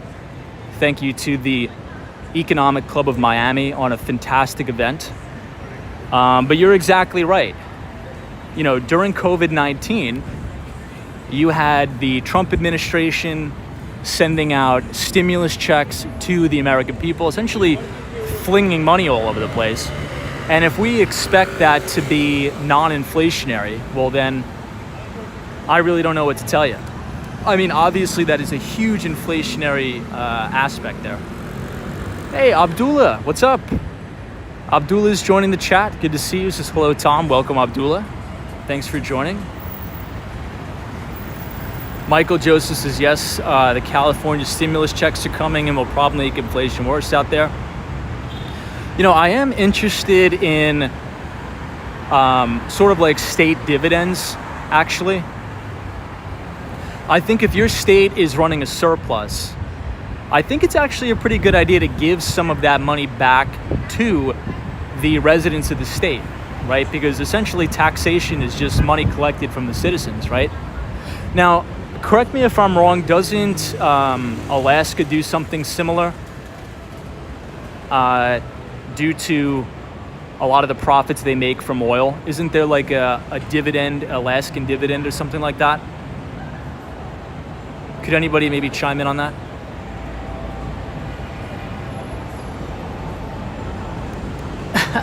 Robert says Tom should be Fed chair. I don't know. I don't think I could handle the stress of that, because regardless of what you do as Federal Reserve President, or Fed chair, I should say, people are going to be relentless and hammer you. So I don't know. I think I would do an all right job, but we'll see. So here is our Miami Jack Daniels Christmas tree. Dusty coal, it's from oil, right? Yeah, I thought it was something similar to that. GMO says it's a great incentive for good government. Wow, Steve CR says it's over $1,000 a month. I didn't know that. I thought it was $1,000 a year.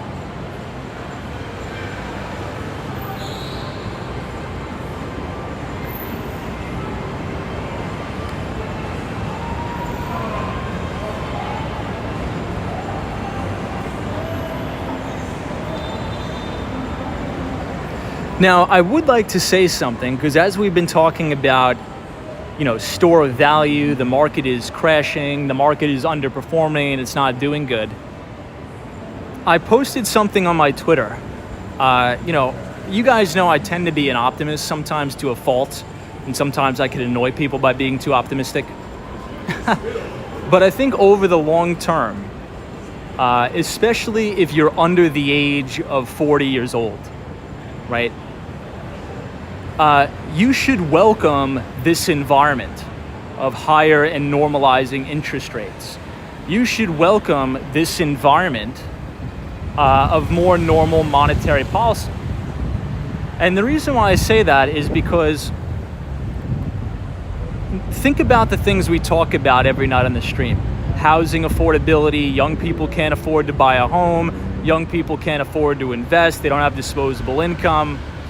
And the reason for that has been from 14 years or 15 years of very, very accommodative and easy money monetary policy.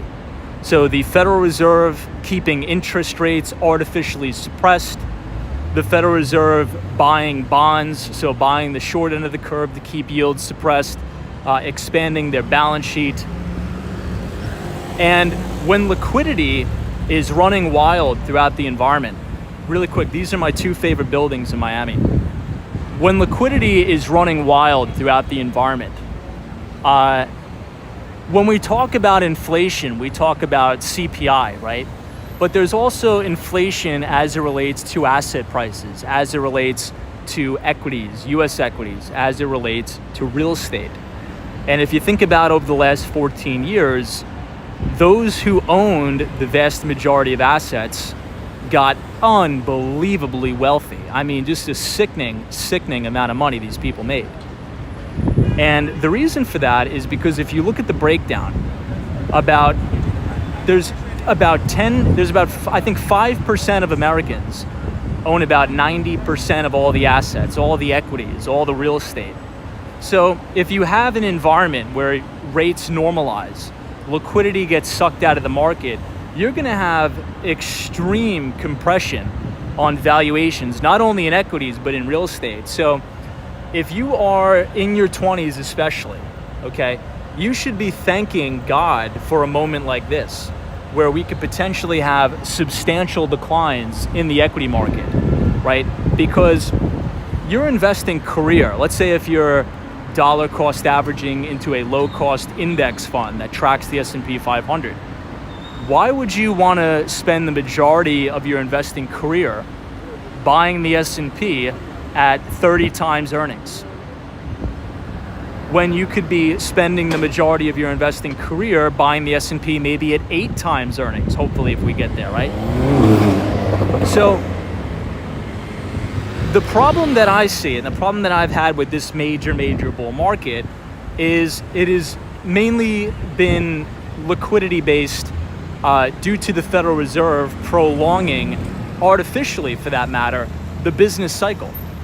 And now that the business cycle is turning, or as we talk about, the Institute of Supply Management PMIs are rolling over, everybody wants to throw a fit and say the Federal Reserve is this big bad person and they're destroying the economy, they're destroying jobs.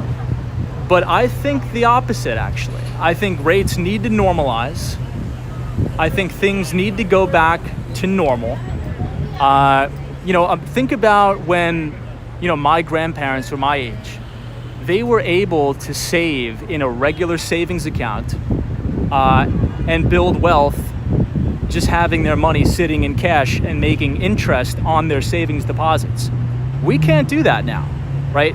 So I think looking on the brighter side of things, once we come out of this bear market, there is going to be unbelievable opportunities that you guys can't even comprehend. So I think you need to keep a little bit of an optimistic frame of mind here and welcome declining asset prices, especially if you're under the age of 40.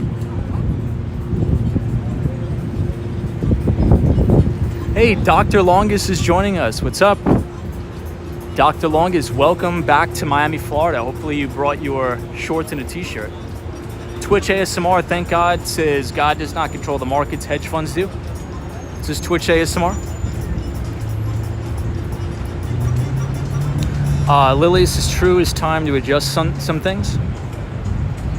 Nicholas Sturz says, what part of New York do you live in, Tom? Like which county? Nassau County. Fun Feeds, welcome. All right, so now we are making our way to Brickell, or Brickell Village, I should say.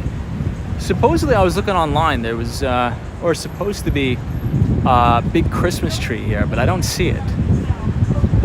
Maybe it's coming up. Hey, Ancient One says, hey Tom, today here in Argentina, CPI 4.9%, and the biggest city gave a point higher, and the government is celebrating. Wow, really? 4.9%? Are you sure? That's actually really, really low. I thought you were going to say like 50%. That's awesome, Ancient One.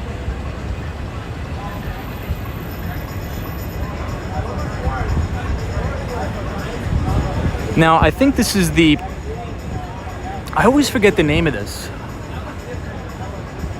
Not the Paramount. Yeah, I think this is the Paramount Tower. I think that's the tallest apartment building in all of Miami. And that is Chipotle, ticker symbol CMG. Yeah, Mike C says, I read that a lot of mutual funds got surprise capital gains that they have to pay taxes on. That's another thing, Mike. I think you're going to see a lot of the stocks that have been getting really beat up this year, like the very high beta ones, I think are going to sell off even more into the end of the year for tax loss selling. Tax loss selling are going to drive some of these stocks into the single digits. I think the ones that are really going to get hammered are like the Carvanas, a lot of the buy now, pay later stocks, because essentially, and I think we have to do an entire stream on the buy now, pay later companies in and of itself, because those particular businesses can really only self-sustain during an environment of low interest rates, because essentially they take on debt at lower rates and then try to lend at higher rates. But now that money's no longer cheap, I think a lot of these companies are going to implode and go out of business. One of which, I'm not sure if you guys remember, but a while back on the stream, there would be so many people that would come in the chat. This is Brickell Village, by the way, and post this ticker symbol of SoFi. And I didn't even know what it was up until, these people started spamming it in the chat. And I took some time actually last week to sort of look into the company, and I'm so almost like at a loss for words why anybody would be bullish on this company. It's going to go out of business. Robert says Carvana charges too much and you can't bargain with them. Yeah, I think it's going to be a big issue for a lot of these, fintech companies, buy now, pay later. A lot of it is all garbage. That's true. Yeah, I'm seeing a lot of comments about the Florida property taxes and insurance. It is very, very difficult. So Kirby says, how will Florida tackle lack of property insurance providers? I don't know. And that's going to be a very, very big problem here.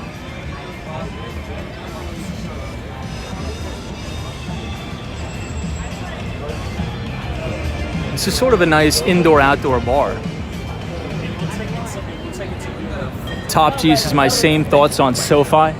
Yeah, I don't know if people, now that I'm thinking about it, I think it was just people trolling me maybe in the chat, because I took one look at this thing. I'm like, guys, it's a freaking $3 stock.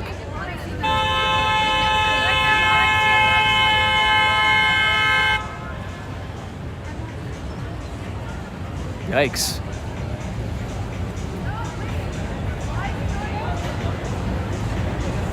Yeah, Dan says a lot of speculation in the past 2 years have made the market a complete bubble. I think Dan makes a good point. I agree. And I think if we drill down on that idea even more, that's mainly because of the Federal Reserve's accommodative monetary policy, right? Liquidity is a wash. Also fiscal, right? I'm not going to blame everything on Fed Chairman Jerome Powell. The fiscal side of the house under the Trump administration and the Biden administration spent a lot of money and wasted a lot of money too. This is a really nice place to eat out. Now, if you notice downtown Miami, very seldom are there a lot of people out. Usually Brickell tends to be the area where you see a lot more foot traffic. And once again, they call this location the Mini Manhattan.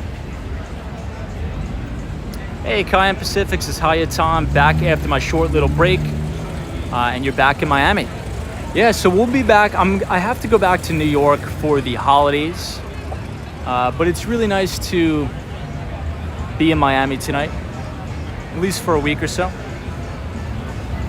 Oh, Walking Minnesota says SoFi was a big Wall Street bets. That explains it, like the meme stock stuff.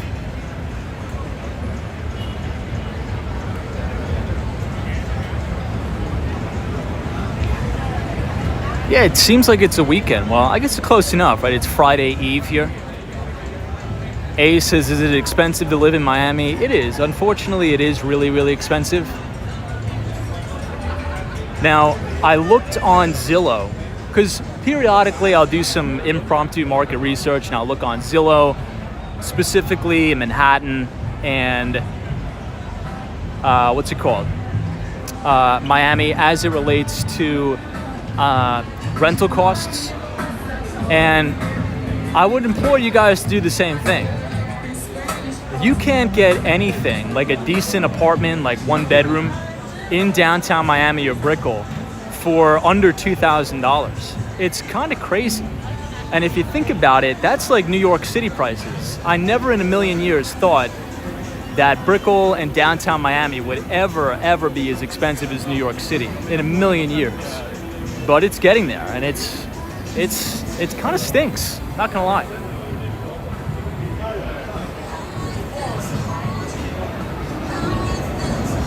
Vinny saw that SoFi will have options trading.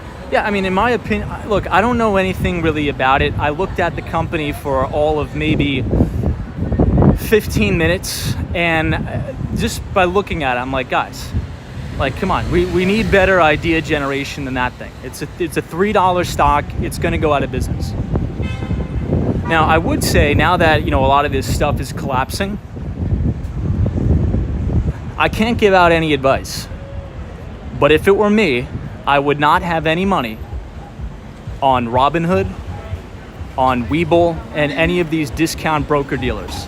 None of them. All of the exchanges that were paying influencers and celebrities hundreds of thousands of dollars to promote the platforms, I would have all money ripped off those platforms. That includes Webull, that includes Robinhood.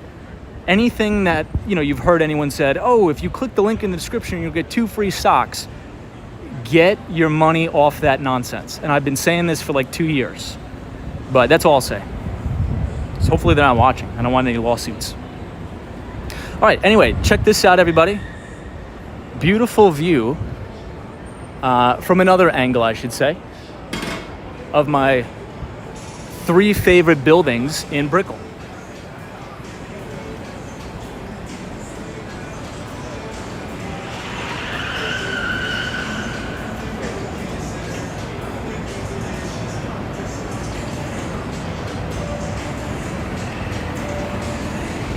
Just stick to reputable brokers, okay?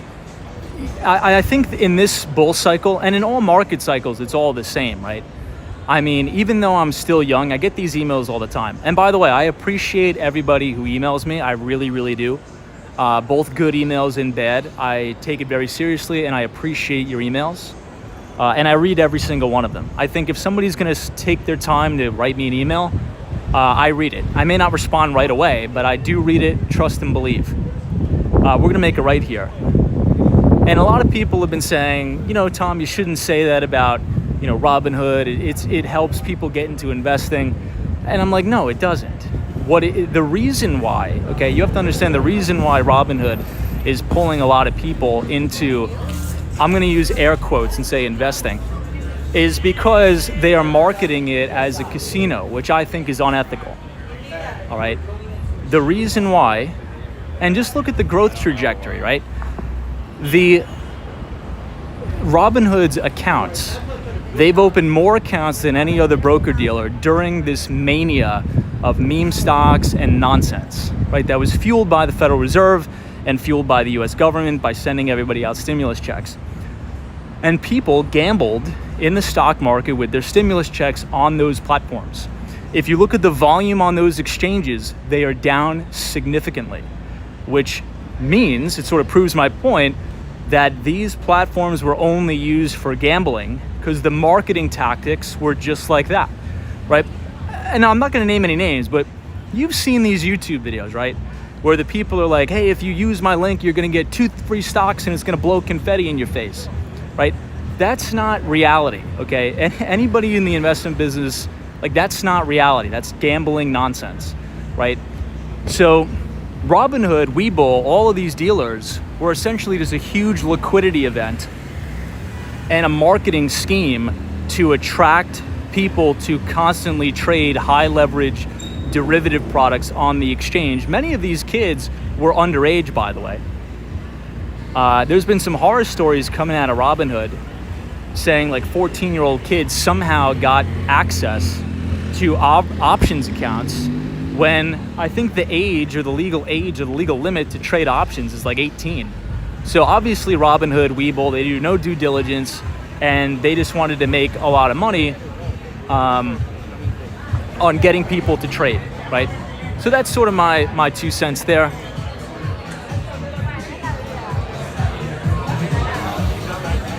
Wow, look at this.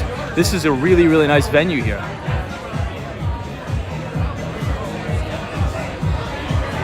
Wow, Top G says Webull gave $30 million a year to Brooklyn Nets owner. Vice chair of Alibaba. Oh, I didn't know that. Wow. Wow. This is really, really nice. All of this stuff is nice here.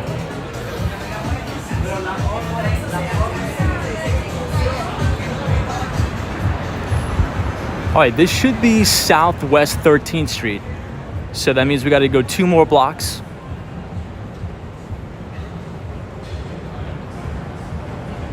Yeah, Lilly's options are very risky. You have to know what you're doing. Yeah, and I get it. I'm not trying to be a buzzkill. Like, I get those emails too. But at the end of the day, the reason why I take it so serious is because, yeah, when you're a teenager and you're in college, it's funny to gamble on that stuff. I went through that phase too, right? But I think I learned a little bit quicker than a lot of people. It's not funny when, you know, you're 40 or 50 years old and you look back and you've developed these horrible investing habits and you're like, oh my God, I need to send my kids to college, but I don't have any savings. I don't have any investments, right? That's not funny. And I think, unfortunately, the Robinhoods of the world and the Webulls and a lot of these I would say, bottom of the barrel brokers are inadvertently or on purpose trying to teach bad investing principles. Anyway, this is a really, really interesting building here. The reason why I like it is because all the balconies are a little bit off-centered from the other. Hey, Derek Dulce, what's up, man? Good to see ya.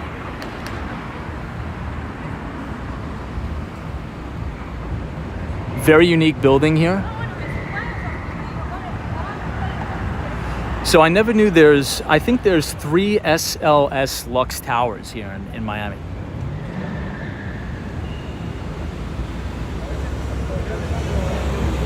Mike sees this is my first 10 years of investing was a train wreck of bad decisions. Yeah, that was like, I think the same for me. Not 10 years, but I would say 3 years.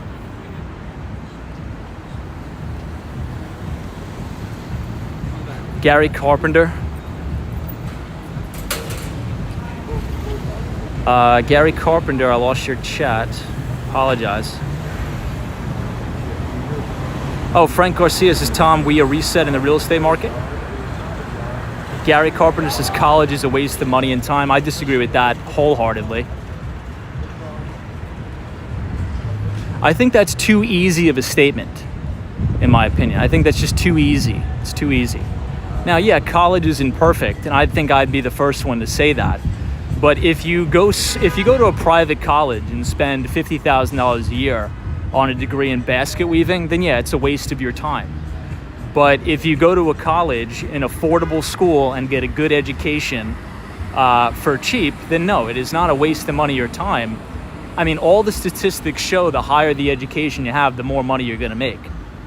Now, I do agree, the student loan scheme in America is a travesty. It's horrible. And the reason why college is so expensive in the United States is because of the government has subsidized all of these student loans.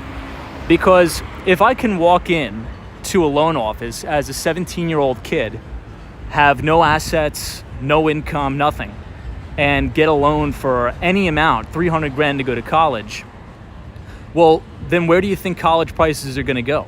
They're gonna go up every single year because they're guaranteed to get the loan, right?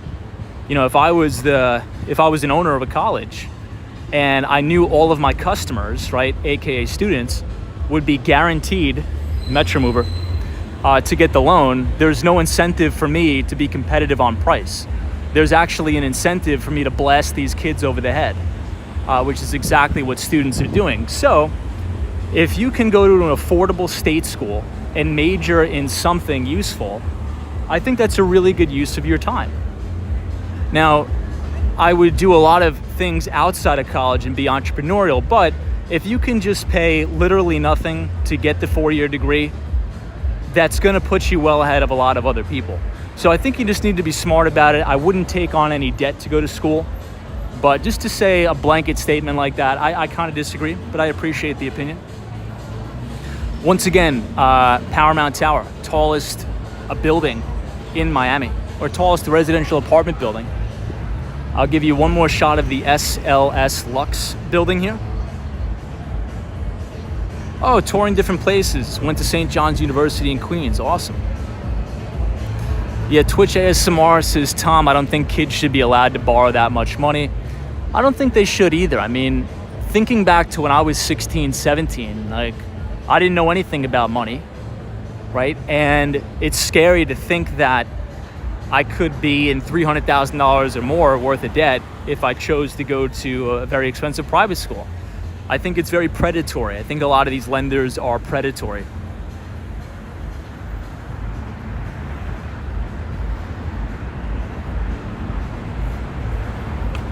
I think some of the guidance counselors have to take a little bit of the blame too. Because I remember, I mean, in my school, I don't know, I can only speak for New Yorkers in the New York State education system. Junior, senior year, you would have to go to the guidance counselor and talk about, you know, like college stuff. And they would always push me towards like these expensive schools. And they'd be like, don't worry about the cost because you could just get the student loan. And I was always a little bit like, I'm like, why the hell is this guy doing this? I don't know. Anyway. All right, team, just a quick review. We're going to do a quick review because we're coming up on 2 hours here. It's been a fun stream. Thanks for joining tonight because we've been MIA for about 4 days. It's good to talk to everybody. I missed you guys. So tonight's live stream, we did a deep dive into the consumer price index, the CPI report. It was up about 7.1% year over year, 0.1% month over month. Obviously, shelter costs was the biggest component in the CPI that appreciated at the fastest rate, as well as food. So this sort of plays into what we've been talking about is, yes, CPI has been decelerating, but the specific categories that are most important to the average American's life is actually not showing any sign of improvement. So that is a big issue. We also talked about home builder stocks tonight. As this market has been getting clocked today, the only sector or the only group in the market that showed relative strength was the home builders. We have to keep an eye on that.